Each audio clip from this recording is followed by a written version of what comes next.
Long, long ago, in the jungle, deep, deep in the jungle, there lived Monkey. And Monkey lived at the very top of his tree, on the grassy part of his tree. And from where Monkey lived, he could see all of the animals walking by in the jungle. What animals do you think he saw? Lion. A lion. A lion. Yes, he did see a lion. What do you think he saw? Tiger. Tigers. He saw gorillas. What do you think he saw? Snake. Snakes. Crabs. Crabs. Oh, interesting. Elephant. Elephants. Cheetah. Cheetahs. A tiger. Tigers. A zebra. Zebras, yes. Giraffe. And giraffes. Oh, And yeah. I'm sure there were a million more animals. But you know what? Jaguars. Absolutely. All of those animals would walk back and forth and he could see them all. But what he liked most of all and was most curious about was when the girls who lived in Senegal would walk back and forth on their way past his tree to go to market. Now, very often these girls would carry a big bowl on the top of their head, just like that, called a calabash. Yes, and inside that calabash was a golden color, kind of like a honey. It was called molasses.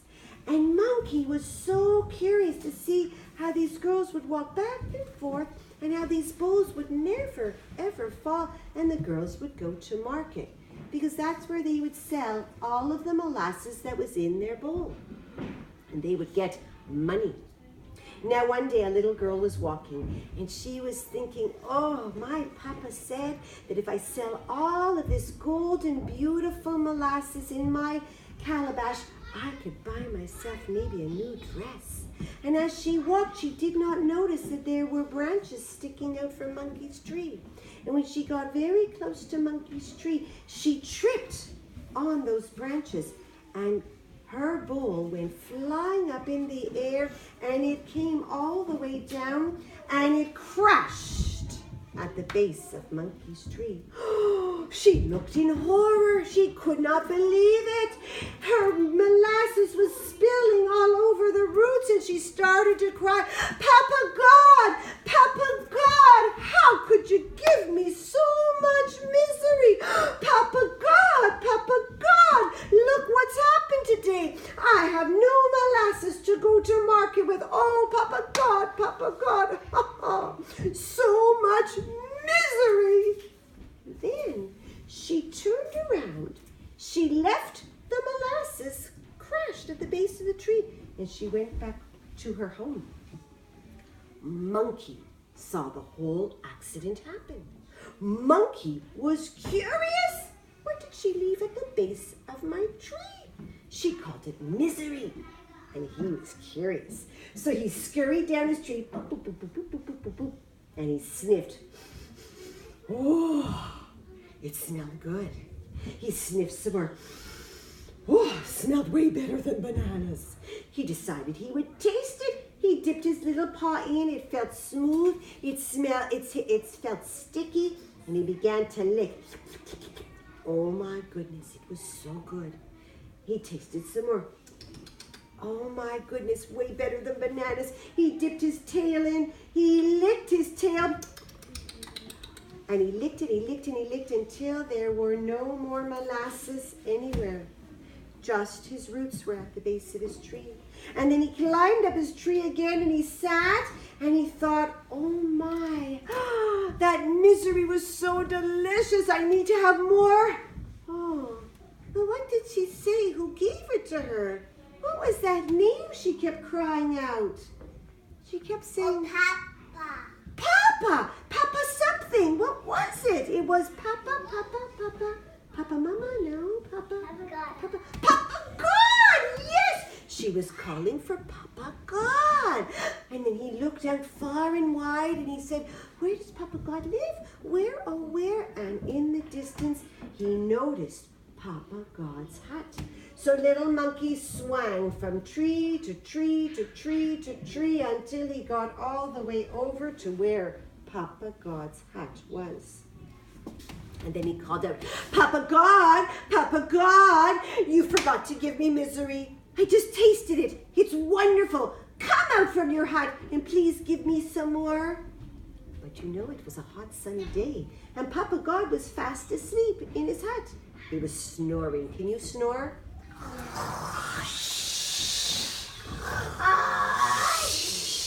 He was in a deep sleep. So little monkey called out again, Papa God, I just tasted misery. It tasted so fantastic. Wake up, I want more. You forgot to give me.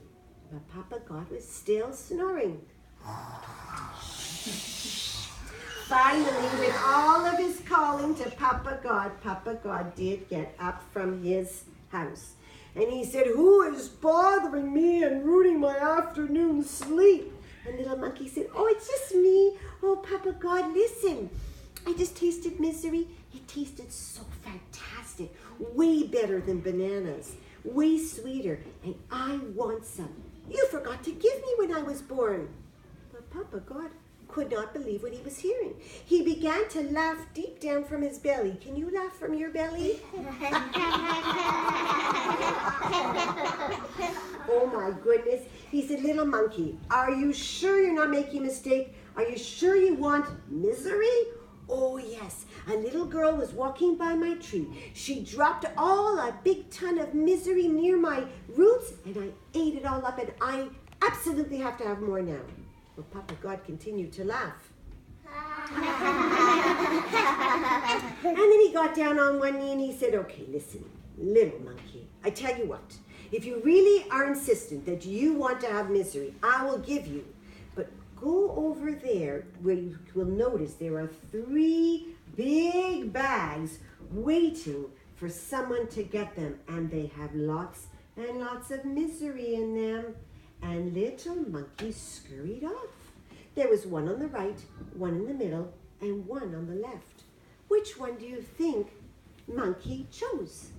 All of them. Oh, but all of them would be too many for little monkey to carry. He could only choose one. Which one do you think? One. Which one? One. This one? On the left? You agree? Yeah. He sure did. He picked that one and he brought it all the way back to where Papa God was standing. And Papa God looked at little monkey and said, okay, listen to me, little monkey. That's a very big bag of misery.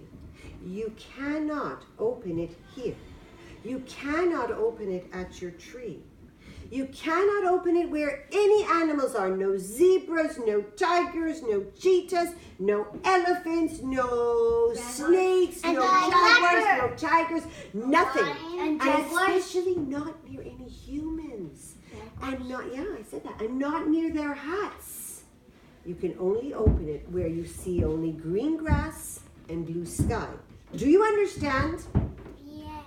And little monkey said, I do understand. Thank you so much, Papa God.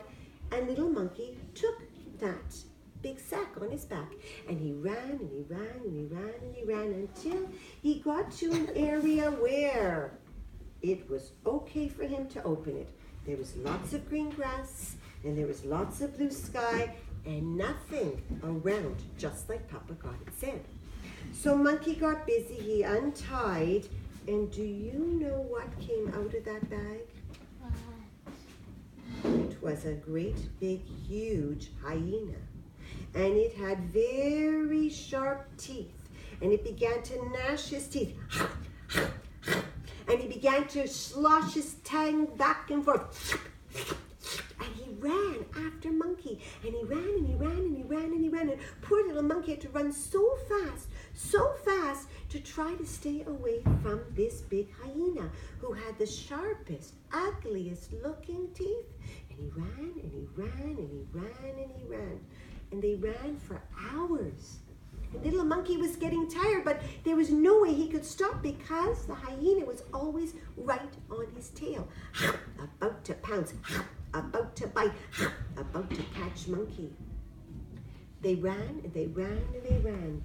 But all of a sudden, in the middle of nowhere, Monkey noticed that there was this great big tree with great big branches, and he ran and he ran, and then he saw it and he ran all the way up, and he stopped at the very, very top, and he tried to catch his breath. He thought for sure that hyena was going to climb up, but the hyena did not. He just barked and snarled at the base. He scratched at the bark of the tree. He gnashed his teeth, and he wagged his tail, his tongue. And he tried to climb up, but in time, he just disappeared and went away. He gave up. Monkey was feeling so much better now. And then Monkey thought, hey, how did this tree get here? Who put this tree here? Do you know who put that tree there? No. You? No, I'm just the storyteller. Not me. Do you know who saved Monkey that day and put a tree in the middle of nowhere? Papa God. Papa God, you are so right. Papa God. Do you know why Papa God magically sent a big tree for Monkey? Because even a little monkey shouldn't have too much misery or too much bad stuff in its life. And that's the end of Monkey Who Wanted to Have Misery. Did you like that one? Yeah.